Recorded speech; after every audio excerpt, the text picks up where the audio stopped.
અમદાવાદના નરોડા પાટિયા પાસે આવેલી ગેસ એજન્સી પર આજે વહેલી સવારથી જ લોકોની લાંબી કતારો જોવા મળી હતી।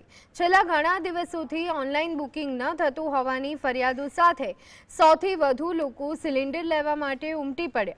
પરિસ્થિતિ પર કાબૂ મેળવવા એજન્સી બહાર પોલીસ બોલાવવાની નોબત આવી। જો કે એજન્સી માલિકોનું કહેવું છે કે ગેસનો પૂરતો જથ્થો ઉપલબ્ધ છે અને લોકોએ ખોટા ગભરાટમાં આવવાની જરૂર નથી।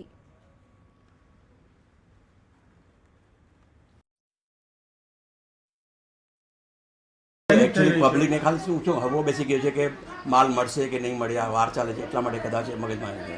95% पब्लिक है ने खोटी बुकिंग वगैरह आना वगैरह पहुंची जाए છે। खाली એને બીક છે કે બાલે મળશે કે નહીં મળશે। આવા ઘણા બધા કસ્ટમર આવે છે કાલે પરમ દાડે એમને બાટલો મળેલું છે, ચોપડીમાં એન્ટ્રી છે, છતાં લઈ આવે છે પાછળ લેવા માટે। એવું છે, ખોટો પેનિક બુકિંગ કરે છે। એક મહિનાથી પહેલાં તો હું લખાતો નથી અને 1 મહિનો થઈ ગયો છે, હજી લાઈનમાં ઊભો છું।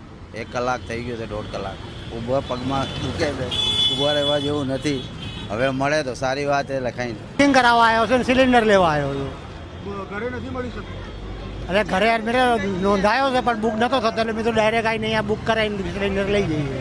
પણ સરકાર તેમ કહે છે કે બાટલા પર્યાપ્ત છે, પેનિક થવાની જરૂર નથી, ગભરાવાની જરૂર નથી। હા, એટલે ગભરાતા તો કશું નથી, એટલે ભાઈ લાઈનમાં ઊભા થઈ તો મળી જાય તો ઠીક છે।